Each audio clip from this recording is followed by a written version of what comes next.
사도신경으로 우리 신앙을 고백하겠습니다. 나는 전능하신 아버지 하나님 천지 창조주를 믿습니다. 나는 그의 유일하신 아들 우리 주 예수 그리스도를 믿습니다.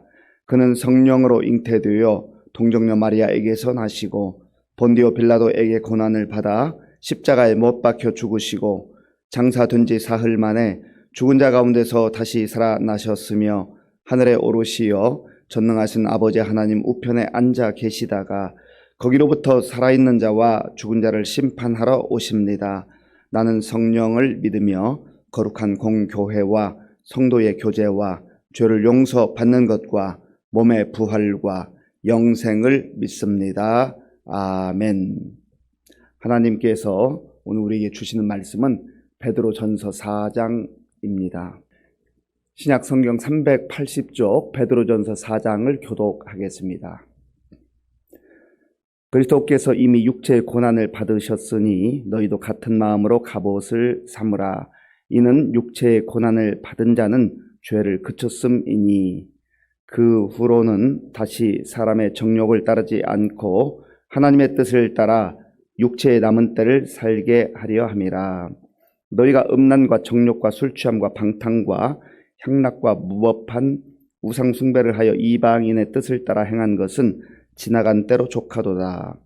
이러므로 너희가 그들과 함께 그런 극한 방탕에 다름질하지 아니하는 것을 그들이 이상히 여겨 비방하나 그들이 산자와 죽은 자를 심판하기로 예비하신 예기의 사실대로 고하리라. 이를 위하여 죽은 자들에게도 복음이 전파되었으니 이는 육체로는 사람으로 심판을 받으나 영으로는 하나님을 따라 살게 하려 함이라. 만물의 마지막이 가까이 왔으니 그러므로 너희는 정신을 차리고 근신하여 기도하라. 무엇보다도 뜨겁게 서로 사랑할지니 사랑은 허다한 죄를 덮느니라. 서로 대접하기를 원망 없이 하고 각각 은사를 받은 대로 하나님의 여러 가지 은혜를 맡은 선한 청지기같이 서로 봉사하라. 만일 누가 말하려면 하나님의 말씀을 하는 것 같이 하고 누가 봉사하려면 하나님이 공급하시는 힘으로 하는 것 같이 하라. 이는 범사에 예수 그리스도로 말미암아 하나님이 영광을 받으시게 하려 함이니 그에게 영광과 권능이 세세 무궁하도록 있느니라. 아멘. 사랑하는 자들아, 너희를 연단하려고 오는 불시험을 이상한 일을 당하는 것 같이 이상히 여기지 말고 오히려 너희가 그리스도의 고난에 참여하는 것으로 즐거워하라. 이는 그의 영광을 나타내실 때에 너희로 즐거워하고 기뻐하게 하려 함이라. 너희가 그리스도의 이름으로 치욕을 당하면 복 있는 자로다. 영광의 영 곧 하나님의 영이 너희 위에 계심이라. 너희 중에 누구든지 살인이나 도둑질이나 악행이나 남의 일을 간섭하는 자로 고난을 받지 말려니와 만일 그리스도인으로 고난을 받으면 부끄러워하지 말고 도리어 그 이름으로 하나님께 영광을 돌리라. 하나님의 집에서 심판을 시작할 때가 되었나니 만일 우리에게 먼저 하면 하나님의 복음을 순종하지 아니하는 자들의 그 마지막은 어떠하며 또 의인이 겨우 구원을 받으면 경건하지 아니한 자와 죄인은 어디에 서리요. 그러므로 하나님의 뜻대로 고난을 받는 자들은 또한 선을 행하는 가운데에 그 영혼을 미쁘신 창조주께 의탁할지어다. 아멘. 베드로는 그리스도인들에게 있어서 고난이라고 하는 것은 반드시 통과해야 되는 그런 과정이다라고 하는 것을 말씀하고 있습니다. 우리 예수 믿는 사람들이 고난 없이 예수님을 믿을 수 있다고 한다면 얼마나 좋겠습니까? 그런데 고난 없는 기독교는 없다라고 하는 것입니다. 다른 말로 말하면 십자가 없는 영광은 없다라고 하는 겁니다. 십자가는 반드시 통과해야 한다는 것이죠.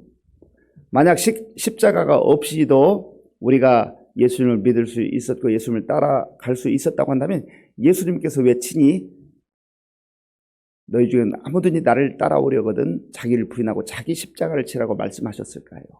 그러니까 우리가 각자 짊어지고 가야 될 고난의 십자가가 있다라고 하는 겁니다. 예수님께서 친히 그 십자가를 지셨기 때문에 그렇습니다. 1절에서 그 내용을 말하고 있습니다. 1절 우리 함께 읽겠습니다. 그리스도께서 이미 육체의 고난을 받으셨으니 너희도 같은 마음으로 갑옷을 삼으라. 이는 육체의 고난을 받은 자는 죄를 그쳤음이니. 아멘.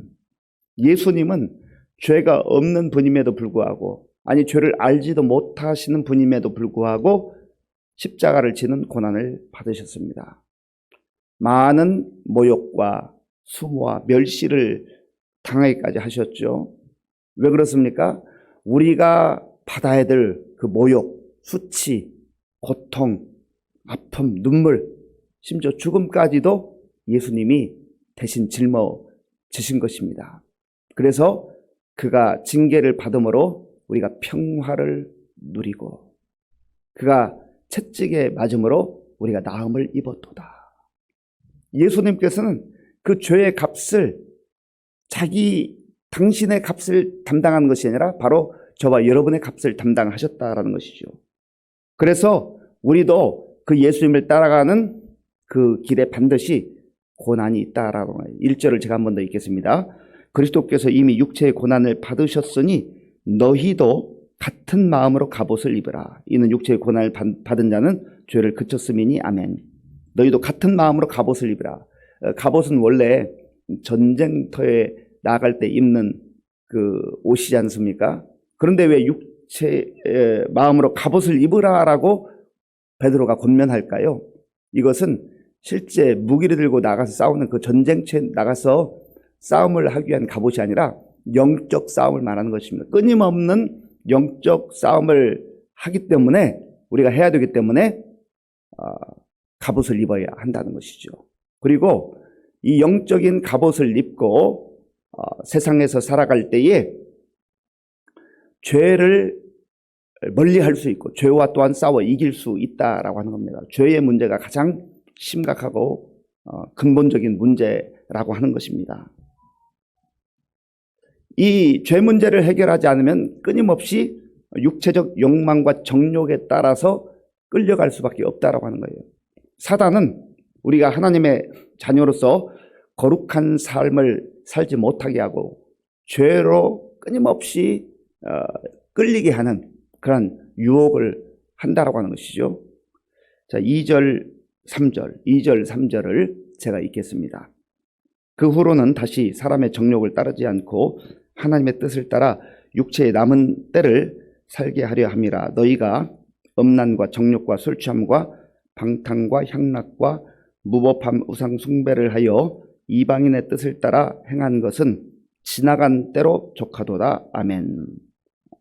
그 후로는 이라는 말은 예수님을 믿은 후로는 그 말입니다. 예수님을 나의 구주로 주님으로 모신 이후에는 이제는 새로운 피조물로 살기 때문에 더 이상 우리의 삶이 정욕이나 욕망을 따른 죄의 삶을 살아서는 안 된다는 것이죠. 하나님의 뜻을 사는 것이 가장 복된 삶이기 때문에 그렇습니다. 하나님의 뜻이 무엇입니까? 하나님의 뜻은 우리가 죄를 멀리하는 거예요. 죄 가운데서 이제는 벗어나서 예수 그리스도 안에서 거룩하고 성결한 삶을 사는 것이 하나님의 뜻이라고 하는 것입니다. 그런데 주님과 상관없는 세상의 삶은 음란과 정욕과 술 취함과 방탕과 향락과 무법함 우상 숭배의 삶이라 하는 것이죠. 도덕적으로 타락하고 방탕하고 향락에 빠져서 육체적 욕망을 채우기 위한 그런 삶으로 전락한다라고 하는 것이죠. 이것은 이방인의 삶이었다라고 하는데, 왜 그러냐면 이방인들 가운데 특별히 이러한 음란한 문화들이 곳곳에 팽배했었기 때문에 그렇습니다. 오늘도 우리가 이 시대를 보아도 하나님 없이 사는 세상의 삶은 끊임없는 욕망을 추구하고 정욕을 자극하는 그러한 세상 아니겠습니까? 이제는 우리가 그러한 삶을 벗어버리고 정말 하나님이 기뻐하는 그야말로 사람다운 삶, 복된 삶, 하나님의 형상을 따라 살아가는 그런 하나님의 형상에 따라 지음받은 그 본질을 회복하는 삶을 살아야 한다라고 하는 거죠. 그런데 세상 사람들은 왜 그렇게 사느냐? 한 번 사는 세상 즐기고 자기 마음대로 내 인생은 내 것이라고 그렇게 주장하면서 살라라고 하는 거예요. 그래서 그들이 이상하게 여긴다라고 하는 겁니다. 그리스도인들은 세상과 다른 삶을, 세상 사람들과 다른 삶을 사는 것이 바로 그리스도인의 삶이라 하는 거예요. 왜 그렇습니까? 하나님 앞에서 심판받는 날이 있다는 것을 우리가 알기 때문에 그래요. 이 땅에서 우리가 예수 그리스도의 십자가를 통과해서 부활의 영광을 가지고 산다는 의미가 뭐예요? 이제는 더 이상 죄와 짝하지 아니하고 우리 인생의 목적이 정욕이나 욕망이나 쾌락에 있지 않다라고 하는 것을 고백하고 인정하는 것 아니겠습니까? 5절 말씀, 5절 제가 읽겠습니다. 그들이 산자와 죽은 자를 심판하기로 예비하신 이에게 사실대로 고하리라. 아멘. 만약에 심판의 날이 있다라고 하는 것을 안다면, 믿는다고 한다면 자기 마음대로 살 수가 없는 것이죠. 그래서 그리스도인들이 절제하고 경건하고 거룩하고 하나님이 기뻐하는 삶, 육체적 욕망과 본능을 따라 사는 삶을 절제할 수 있는 이유는 바로 하나님 앞에 서는 날이 반드시 있는 것을 믿기 때문에 그런 것이죠. 그리고 또 무엇보다도 지금 이 땅을 사는 동안에도 성령 안에서 이런 거룩하고 또 정결한 삶을 사는 삶이 가장 영광스럽고 복된 삶이라는 것을 지금도 알고 그것을 누리며 산다라고 하는 거예요. 그래서 이러한 영적 전쟁터 같은 우리의 인생 속에서 정말 승리하기 위해서는 끊임없이 하나님 앞에 기도하는 기도의 삶이 뒷받침되어야 한다라고 하는 거죠. 7절 말씀 우리 함께 읽겠습니다. 7절입니다. 만물의 마지막이 가까이 왔으니 그러므로 너희는 정신을 차리고 근신하여 기도하라. 아멘. 만물의 마지막이 가까웠어요. 여기서 만물의 마지막은 1차적으로는 예수님께서 재림하실 때가 점점점 가까워 오고 있다라는 거예요. 예수님께서 반드시 오시겠다고 하는 그 재림의 날은 믿는 자들에게는 영광의 날이지만 그러나 믿지 않는 자들에게는 심판의 날입니다. 그리고 또한 우리가 개인적으로 만물의 마지막이 가까이 왔으니를 어떻게 적용해야 되냐면 우리가 이 땅에서 천년만년 영원히 사는 삶이 아니라 개인적으로도 주님이 부르시는 날이 점점점 다가오고 있다라는 거죠. 아무리 큰 소리 치고 부인하고 자기 마음대로 산다 할지라도 주님께서 머지않아 부르실 날이 있다는 것을 우리가 다 알고 살지 않습니까? 그렇다고 한다면 정신을 바짝 차리고 근신하여서 기도하라라고 하는 거죠. 왜냐하면 기도하지 않으면 우리가 유혹에 넘어갈 수 있기 때문에 그래요. 예수님께서도 깨어 기도하라 말씀하죠. 우리가 깨어 기도하지 않으면 시험에 빠질 수 있기 때문에 예수님께서 제자들에게도 그리고 우리에게도 시험에 들지 않게 깨어 기도하라 말씀하셨던 것입니다. 그리고 기도하는 주의 자녀들, 주의 백성들, 그리스도인들은 이 힘들고 어려운 세상 속에서 서로 격려하고 위로하고 사랑하는 삶을 살아야 한다는 거예요. 왜냐하면 주님께서 우리에게 친히 그 놀라운 십자가의 사랑으로 사랑해 주셨기 때문에 그렇습니다. 세상이 아무리 힘들고 어려워도 피차 뜨거운 사랑이 있다고 한다면 그 어려움을 잘 극복해낼 수 있다라고 하는 거죠. 8절을 제가 읽겠습니다. 무엇보다도 뜨겁게 서로 사랑할지니 사랑은 허다한 죄를 덮느니라. 아멘.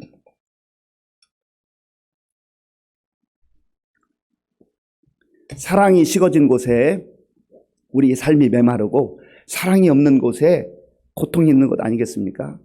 십자가의 사랑, 하나님의 사랑이 우리의 가슴 속에 충만하게 임하고 우리 인생 가운데 임할 때 우리는 어떠한 여건 속에서도 살아갈 힘을 얻게 됩니다. 그리고 우리가 피차 손에 손을 맞잡고 서로를 격려하고 위로하고 사랑하게 될 때에 힘든 이 광야와 같은 세상 속에서도 다시금 힘을 내어서 살아가게 되는 것이죠.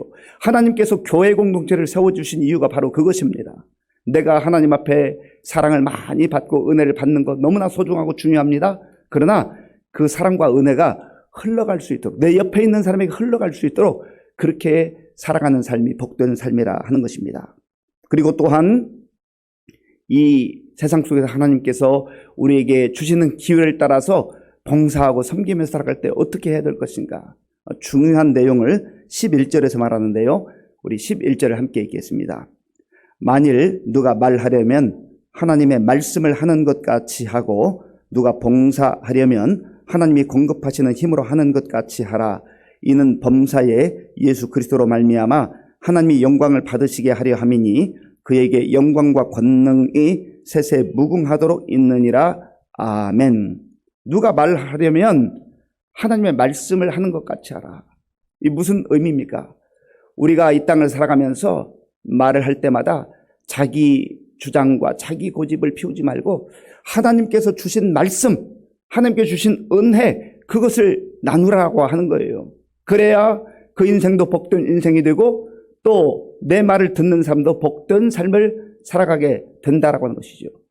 그리고 교회 공동체에서나 또 가정에서 그리고 우리의 삶의 현장 속에서 섬기고 봉사할 때 내 힘과 내 능력으로 하려고 하지 말고 하나님께서 공급해 주시는 힘으로 하라. 성령의 인도하심을 따라 우리가 섬기고 봉사할 때 지치지 않는다라고 하는 거예요.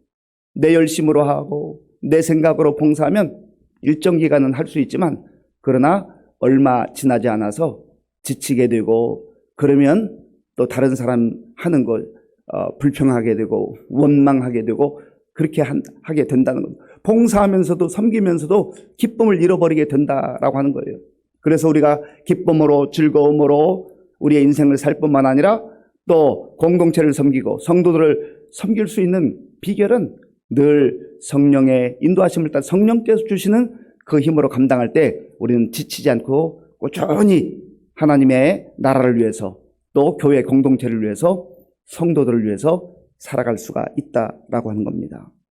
이러한 모든 우리의 삶의 여정 가운데 끊임없이 고난과 역경이 찾아올 수 있고 불시험도 얼마든지 올 수 있다라고 하는 것을 알고 살아가고 신앙생활을 해야 한다는 것을 베드로 사도는 계속 설명을 하고 있습니다. 12절부터 19절까지의 내용인데요. 우리 그리스도인들에게는 고난과 역경이 올 수도 있고 안 올 수도 있고가 아니라 반드시 필수적으로 따라온다라고 하는 거예요. 고난을 좋아하는 사람이 어디 있겠습니까?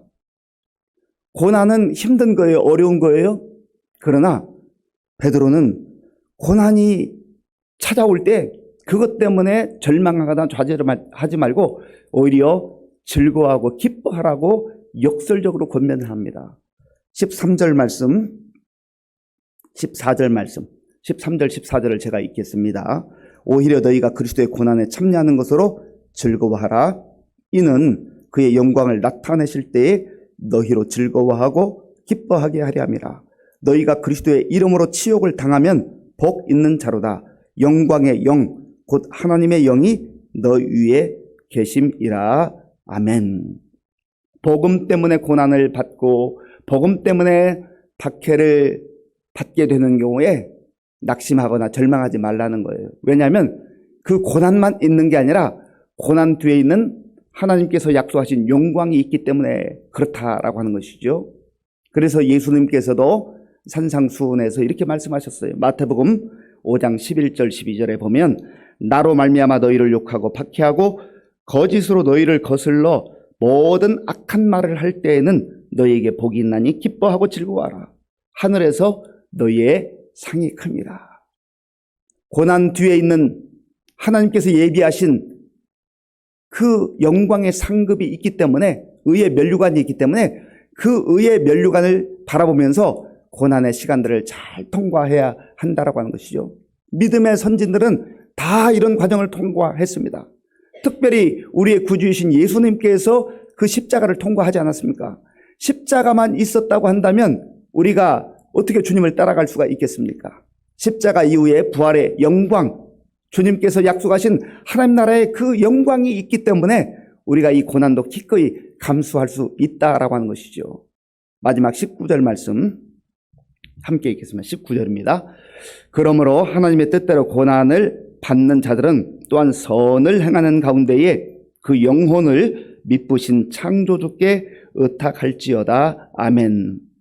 내가 잘못하고 내가 실수하고 내가 죄 가운데 넘어져서 당하는 고난을 말하는 것이 아니라 정말 의롭게 살고 거룩하게 살고 복음을 위해 살아가는 데에 그러한 가운데 받게 되는 고난, 하나님의 뜻대로 살아가는 가운데 받게 되는 고난 중에도 우리가 끊임없이 주님의 모습을 본받아서 선한 삶을 살아갈 때 하나님께서 우리의 발걸음을 지켜주시고 우리의 영혼을 지켜주신다라고 하는 겁니다. 베드로 사도는 특별히 하나님을 어떤 하나님이라고 고백하냐면 창조주 하나님, 창조주께 의탁할지어다.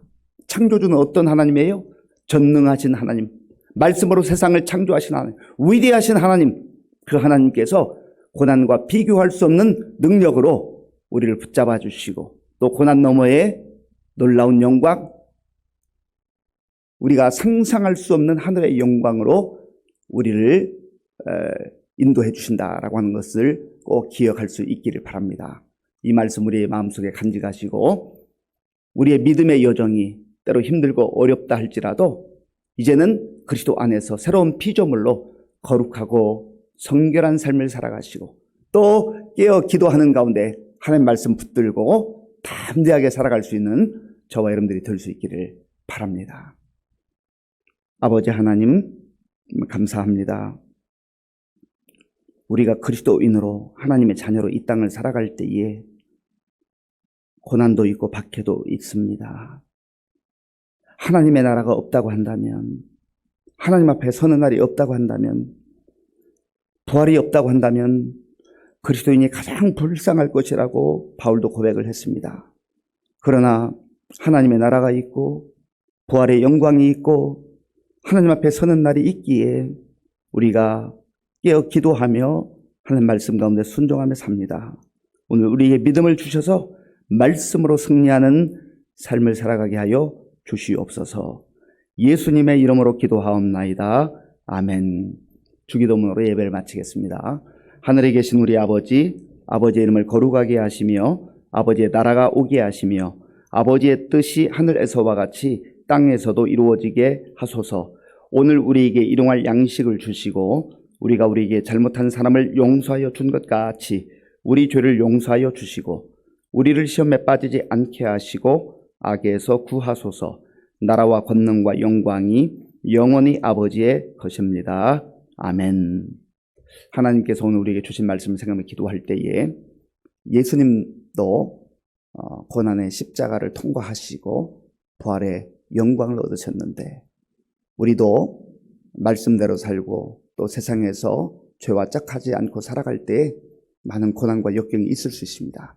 그래도 그 길이 가장 영광스럽고 복된 길인 것을 알고 묵묵히 우리 눈앞에 펼쳐진 고난뿐만 아니라 고난 뒤에 있는 영광, 의의 면류관을 바라보며 오늘도 담대하게 살아가겠다. 내 힘만으로 사는 것이 아니라 성령의 권능과 이끄심 가운데 살아갈 수 있도록 오늘도 기도하며 승리할 수 있도록 기도하시고요.